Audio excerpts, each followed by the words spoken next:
আজ আমাদের আলোচনার বিষয় নেট অ্যাসেটস টার্নওভার রেশিও, নিট সম্পত্তি আবর্তনের অনুপাত। প্রথমে আমরা দেখে নেব নেট অ্যাসেটস টার্নওভার রেশিওটা কাকে বলে।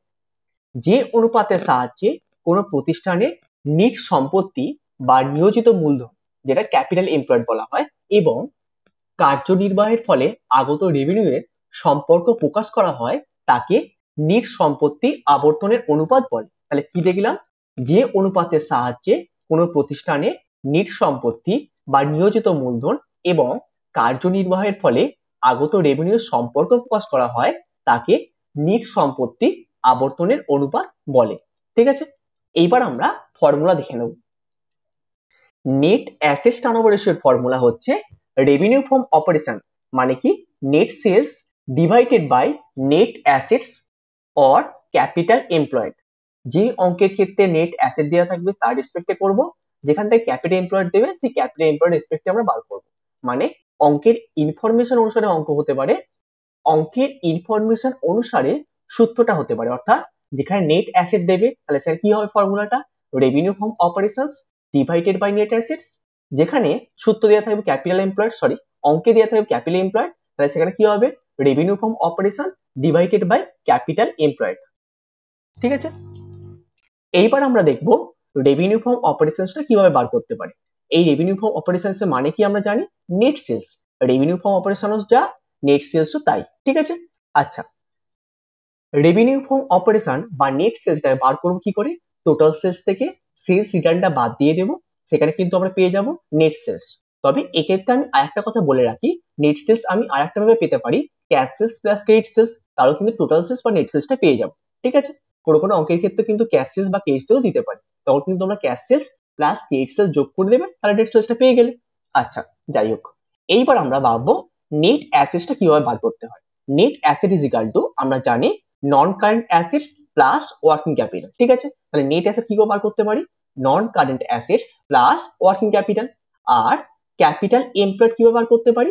Share holders fund plus long term debts. ঠিক আছে, তার মানে আমরা দেখে নিলাম এই যে ফর্মুলাটা ছিল revenue from operations divided by net assets or capital employed, তার মধ্যে রেভিনিউ ফ্রম অপারেশন কিভাবে বার করতে পারি দেখলাম, নেট অ্যাসেটস কিভাবে বার করতে পারি দেখলাম, ক্যাপিটাল এমপ্লয়েড কিভাবে বার করতে পারি আমরা দেখলাম। ঠিক আছে, এইবার আমরা একটা অঙ্কের মাধ্যমে দেখব। দেখো, net assets turnover ratio from the following information দিয়ে দিয়েছে।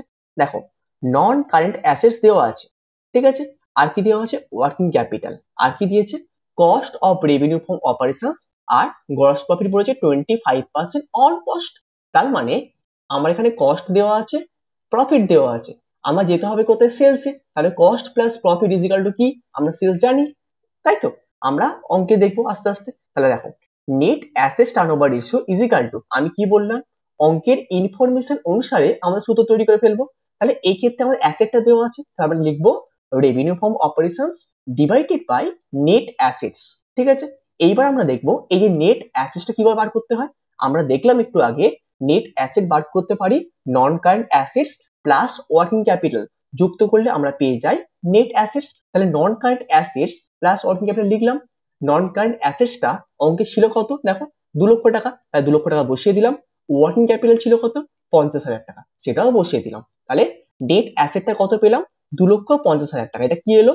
Net assets. ওকে, এইবার আমরা যেটা করব, revenue from operations. Revenue from operation মানে কি বললাম? Net sales. Net sales. Okay, এইটা কি করে পাবো? বারবার বোঝো, সেলস সমান আমরা কি জানি? কস্ট প্লাস প্রফিট আমরা জানি, কস্ট প্লাস প্রফিট আমরা জানি, তাই তো? দেখো, তাহলে এই কস্টটাকে সুন্দর ভাষা লিখেছে cost of revenue from operations, আর প্রফিটটা কি বলেছে? Gross profit. আচ্ছা, কস্ট অফ রেভিনিউ ফ্রম অপারেশনটা অঙ্কে দেওয়া ছিল কত? 6 লক্ষ টাকা। দেখো, তাহলে 6 লক্ষ টাকা বসিয়ে দিয়েছি, প্লাস গ্রস প্রফিটটা বলেছে 25% অন কস্ট। তার মানে কস্ট তো জানি 6 লাখ টাকা, তার উপর 25% চাপিয়ে দিলাম, তাহলে এলো কত? 1,50,000 টাকা। তাহলে 6 লক্ষ প্লাস 1,50,000, তাহলে এলো কত? 7,50,000 টাকা। তাহলে আমরা কি পেলাম? রেভিনিউ ফ্রম অপারেশন মানে নেট সেলসটা পেলাম কত? 7,50,000 টাকা, তাই তো? এইবার দেখো, এই যে নেট অ্যাসেটসটা আমরা পেয়েছি কত? 2,50,000 টাকা। তাহলে নেট অ্যাসেট টার্নওভার রেশিও 7,50,000 বসিয়ে দিলাম, ডিভাইডেড বাই 2,50,000, তাহলে 7,50,000 ভাজিত 2,50,000, তাহলে এলো কত? 3 টাইমস, ঠিক আছে? তাহলে নেট অ্যাসেটস টার্নওভার রেশিওটা এলো কত? 3 টাইমস। ওকে,